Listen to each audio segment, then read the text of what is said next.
అందరికీ నమస్తే. సో ఇప్పుడు మనం వచ్చేసి ఉన్నతాధికారుల తీరుపై మంత్రి తుమ్మల ఆగ్రహం అని ఒక వార్త చూస్తున్నాం. సో ఇక్కడ తుమ్మల నాగేశ్వరరావు గారు మరి ఖమ్మం జిల్లా చెందిన మినిస్టర్ అనమాట, మన తెలంగాణలో వ్యవసాయ శాఖ మినిస్టర్. సో ఏం చేసినాడంటే అధికారుల మీద సీరియస్ అయిందని చెప్పేసి వార్త ఇచ్చారు. ఎందుకు సీరియస్ అయ్యిండు అనే సంగతి చెప్తా, మీకు చదివి వినిపిస్తా. సో పత్తి కొనుగోలుకు సంబంధించి జారీ చేసే టీఆర్లు మొదలు మార్కెట్ యార్డుల్లో డిజిటలైజేషన్, రసీదుల జారీ, సోలార్ ప్లాంట్ల నిర్మాణం, ఇతర అభివృద్ధి పనులు జరుగుతున్న అవకతవకలపై మంత్రి తుమ్మల నాగేశ్వరరావు ఉన్నతాధికారి తీరుపై తీవ్ర ఆగ్రహం వ్యక్తం చేసినట్టు తెలిసింది. మార్కెటింగ్ శాఖపై శనివారం ఆయన సమీక్షించారు. అంటే సమీక్ష అంటే జస్ట్ వాళ్ళు ఏమేమి జరుగుతున్నాయి, పనులు ఎంతవరకు వచ్చినాయి, మనం చేయాల్సింది ఏంది, మళ్ళీ పత్తి కొనుగోలు వస్తాయి కదా, ఆల్రెడీ పత్తి పెట్టేసారు. ఈ అక్టోబర్ నవంబర్ వస్తే మళ్ళీ పత్తి కొనుగోలు స్టార్ట్ అయితే రైతులు అమ్మకానికి పత్తి తీసుకొస్తారు, దానికి సంబంధించి ఎంతవరకు వచ్చిందని చెప్పేసి ఒక మీటింగ్ కండక్ట్ చేసి దాని మీద ఎంక్వైరీ చేసిన అనమాట, రివ్యూ చేసిన అనమాట ఎంతవరకు వచ్చినది. గతంలో అక్రమాలకు పాల్పడిన కార్యదర్శులను సస్పెండ్ చేస్తే వారిని వెనుకేసుకు రావడం, మార్కెటింగ్ శాఖలో కొందరు అధికారులు ఉద్యోగులు చక్రం తిప్పడం వంటి పరిణామాలను తీవ్రంగా పరిగణిస్తూ హెచ్చరించారని సమాచారం. అక్కడ కొంతమంది కార్యదర్శి గతంలో సస్పెండ్ అయ్యారంట. సస్పెండ్ అయిన వాళ్ళని కూడా ఈ ఉన్నతాధికారులు అందరూ జర హయ్యర్ పోస్ట్లో ఉన్న వాళ్ళు పైసలు తీసుకొని మళ్ళీ అదే జాబ్లో కూర్చోబెట్టినట్టు వార్త చూస్తున్నాం అనమాట. అటువంటివి వచ్చినాయంటే ఆయన దృష్టికి. సో అటువంటి జరగకూడదు అని చెప్పేసి సీరియస్గా తిట్టినట్టు మనకు వార్త ఇచ్చారు. అవకతవకలు పాల్పడినట్టు విజిలెన్స్ శాఖ ఇచ్చిన రిపోర్ట్ల ఆధారంగా చర్యలు తీసుకోవడానికి ఉన్నతాధికారులు ఎందుకు జంకుతున్నారని ప్రశ్నించినట్టు సమాచారం. సరే, ఎవడని తప్పు చేసినట్టే, మీ కిందేవాడు తప్పు చేసినట్టే మీరు ఆల్రెడీ కమిటీ రిపోర్ట్ ఇచ్చినప్పుడు మీరు ఎందుకు యాక్షన్ తీసుకుంటలేరు అని చెప్పేసి తుమ్మల నాగేశ్వరరావు గారు సీరియస్ అయినట్టు వార్త ఉందన్నమాట. ఇక్కడ బాధ్యులను రక్షిస్తున్నట్టు ఉన్నతాధికారులపైన చర్యలు తీసుకోవాల్సిన అవసరం ఉందని, ఎవరైతే ఆ తప్పు చేసిన రక్షిస్తారో మీ మీద కూడా నేను యాక్షన్ తీసుకుంటా అని చెప్తున్నారన్నమాట. మార్కెట్ యార్డుల అభివృద్ధి పనులు, డిజిటలైజేషన్, కొనుగోలు వ్యవస్థను పర్యవేక్షిస్తున్న కొందరు ఉన్నతాధికారులు తప్పిస్తేనే వ్యవస్థలో మార్పు వస్తుందని ఆయన అభిప్రాయపడ్డారంట. ఇంక బిడ్డారా, మీరు కానీ ఆ తప్పు చేసిన ఆఫీసర్ను తీసేయకుండా మీరు వాళ్ళు వెనకేసుకొస్తే మిమ్మల్ని నేను తీసేయాల్సి వస్తాయని ఇండైరెక్ట్గా చెప్తున్నట్టు వార్తా రాశిరులు. దళారులకు, వ్యాపారులకు టీఆర్ల జారీ. టీఆర్ అంటే తాత్కాలిక రిజిస్ట్రేషన్. రైతులు కాని వ్యక్తులు పత్తిని విక్రయించాల్సి వచ్చినప్పుడు వారిని కౌలు రైతులుగా ధృవీకరిస్తూ వ్యవసాయ శాఖ విస్తరణ అధికారులు, ఏఈఓలు ఇచ్చే టీఆర్లను మార్కెటింగ్ శాఖ కార్యదర్శులు ఆమోదిస్తారు.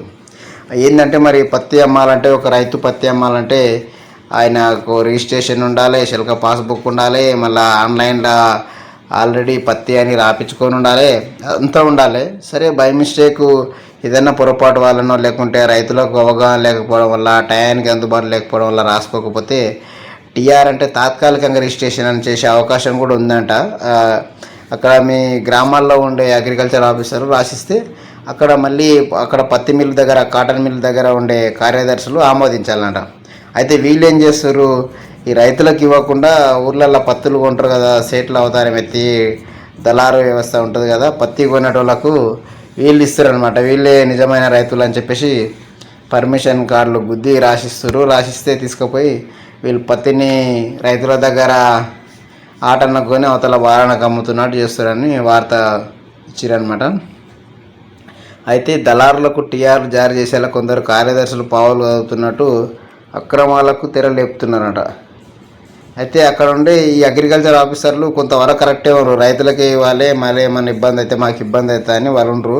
కానీ మార్కెటింగ్ అది జిన్నింగ్ మిల్లులలో ఉంటారు కదా, పత్తి మిల్లులలో ఉంటారు కదా కార్యదర్శులు, వాళ్ళు ఏం చేస్తారనంటే ఏం కాదు మీరైతే చేయండి మేము చూసుకుంటామని చెప్పేసి మొత్తం అందరు కుమ్మక్క అయినట్టు ఇక్కడ మనకు కనిపిస్తుంది. ఇది విజిలెన్స్ నివేదిక ఆధారంగా అక్రమాలు ఈ విషయం 2024లోనే విజిలెన్స్ విచారణ బయటపడింది. అంటే కాంగ్రెస్ ప్రభుత్వం ఎప్పుడు ఏర్పడ్డది, 2023లో ఏర్పడ్డది కదా. సో 24లో ఎంక్వైరీ చేయించారనమాట. 24లో ఎంక్వైరీ చేసినప్పుడు ఏం జరిగిందని చెప్పేసి, ఇలాంటి అవకతవకలు జరిగినాయని చెప్పేసి అప్పుడు ఇంకా ఈ తపాస్ అనే యాప్ లేకుండే అనమాట. సో జస్ట్ రైతు పోయి తీసుకొని వెళ్ళి పాస్బుక్ తీసుకెళ్ళి ఆన్లైన్లో ఉందా లేదా అమ్ముకునేటోళ్ళు. ఇప్పుడు ఇంకా పెద్ద తలనొప్పి తెచ్చిపెట్టి రైతులకు వాళ్ళ యాప్ తెచ్చి యాప్ ద్వారా రిజిస్ట్రేషన్ చేసుకోవాలి, అంతా చేయాలంటే పెద్ద స్లాట్ బుక్ చేసుకోవడం పెద్ద కష్టం ఉంది రైతులకు. దాన్ని ఆధారంగా చేసుకొని చాలామంది మధ్యవర్తులకు పత్తి అమ్మి వాళ్ళకు డబ్బులు ఇవ్వలేక చాలా ఇబ్బందులు పడుతున్నారు అనమాట రైతులు. సో ఇక్కడ విజిలెన్స్ నివేదిక ఆధారంగా టీఆర్ జారీలో అవకతవకలకు పాల్పడినట్టు తేలిన మార్కెటింగ్ శాఖకు చెందిన 7 కార్యదర్శులను సస్పెండ్ చేయడంతో పాటు 16 మందికి ఛార్జ్ మెమోలు జారీ చేశారనమాట. ఇప్పటి వరకు ఇట్లాంటి ఘనకార్యం చేసిన గనులను 7 మందిని సస్పెండ్ చేసినట్టు 16 మందికి షోకాజ్ నోటీసులు ఇచ్చారనమాట. ఎందుకు వచ్చింది ఏంది సమాధానం చెప్పండి అని. అదే సమయంలో వ్యవసాయ శాఖకు చెందిన 35 మంది ఏఈఓలకు ఒక డిఈఓ కూడా ఛార్జ్ మెమోలు జారీ చేశారు. మరి వీళ్ళతో కుమ్మక్కైనటువంటి గ్రామ స్థాయిలో ఉండే ఏఈఓలకు కూడా అలాగ నోటీసులు పంపినట్టు వార్త ఇచ్చారనమాట. ఒక డిఈఓ అంటే జిల్లా స్థాయి అధికారి కూడా ఇచ్చారనమాట. కానీ వ్యవసాయ శాఖకు చెందిన ఏఈఓలపై ఎలాంటి చర్యలు తీసుకోలేదన్నమాట. మరి వాళ్ళు తప్పు చేసినప్పుడు చర్యలు తీసుకోవాలి, యాక్షన్ తీసుకోవాలి, కానీ వీళ్ళు ఏం తీసుకోవట్లేదు అని చెప్పేసి వార్త ఇచ్చారు. సో 2025లోనే అభయ అక్రమాలు జరిగినట్టు విజిలెన్స్ నివేదిక. 2024లో అంటే గతంలో జరిగింది, దాన్ని నివేదిక వచ్చిన తర్వాత ఎంక్వైరీ చేసారు. అప్పుడన్నా తీసుకోకపోతే మళ్ళీ వీళ్ళ ప్రభుత్వం వచ్చిన తర్వాత కూడా 2025-26 అంటే గత సీజన్లో పోయినసారి దసరా అప్పుడు పత్తి అమ్మిన దాని గురించి కూడా ఇలాంటి భాగవతమే జరిగిందని ఇచ్చారనమాట. విజిలెన్స్ ఎన్ఫోర్స్మెంట్ శాఖ నిర్వహించిన విచారణలో రాష్ట్ర వ్యాప్తంగా టీఆర్ల జారీలో మళ్ళీ అవకతవకలు జరిగినట్టు గుర్తించింది. ఒకరిద్దరు కాకుండా పత్తి కొనుగోలుకు సంబంధించి మార్కెటింగ్ శాఖ పరిధిలోని వివిధ స్థాయిల అధికారులు అవకతవకలు పాల్పడినట్టు తెలిసింది.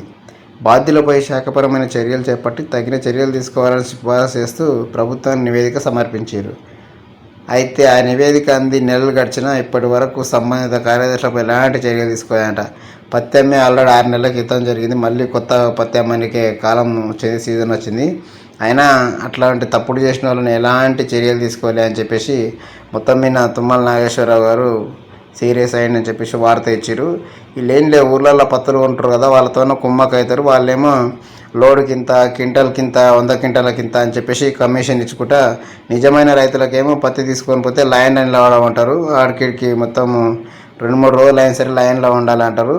ఓపిక లేక ప్రైవేట్కి అమ్ముకుంటాడు రైతు. వీళ్ళు ఏంది మధ్యవర్తులు కొని ఈ దళారీ వ్యవస్థ ఉంటుంది కదా, వాళ్ళు కొని ఏం చేస్తారంటే వాళ్ళు ఇంతంత కమిషన్ ఆశ చెప్పి అధికారులకు వీళ్ళ పత్తి ఎమ్మడే అమ్ముకుంటారు. మరి రైతులదేమో పోతలేదు, వీళ్ళదేమో పోతుంది, అంతా బోగస్ జరుగుతుంది. తుమ్మల నాగేశ్వరరావు గారు నిజంగా కూడా సీరియస్ యాక్షన్ తీసుకోవాలి. ఒకసారి ఒక రైతు విషయంలో ఒక ట్రాక్టర్ పత్తి లోడు తీసుకొని పోయి నిజంగా కూడా తెలిస్తే అమ్మడానికి ట్రై చేస్తే ఆయనకు నిజంగా కూడా నిజమైన భాగవతం బయటపడుతుంది. ఎక్కడ పత్తి ఎక్కడ ఎక్కువ పడుతుంది అంటే ఆదిలాబాద్ జిల్లాలో, నాగర్ కర్నూలు జిల్లాలో, మహబూబ్నగర్ జిల్లాలో, ఉమ్మడి మహబూబ్నగర్లో నాగర్ కర్నూలు ఏరియాలో ఎక్కువ పడుతుంది. నాగర్ కర్నూలులో ఏదైనా ఒక మిల్లుకు లేదా ఆదిలాబాద్ జిల్లాలో ఏదైనా ఒక మిల్లుకు ఒక లోడు ట్రాక్టర్ పత్తి తీసుకొని పోయి అది సీక్రెట్గా ఆపరేషన్ చేస్తే మొత్తం అప్పుడే రైతులు ఎన్ని కష్టాలు పడుతున్నారు అని చెప్పేసి మొత్తం బయట పడుతుంది. సో ఆ విధంగా చేస్తే రైతుల కష్టాలు క్లియర్గా తెలుసుకున్న వాళ్ళు అవుతారు తుమ్మల నాగేశ్వరరావు గారు. సో మొత్తం మీద మీ ఆలోచన రైతులకు లాభం జరగాలని చెప్పేసి మేమైతే కోరుకుంటున్నాం.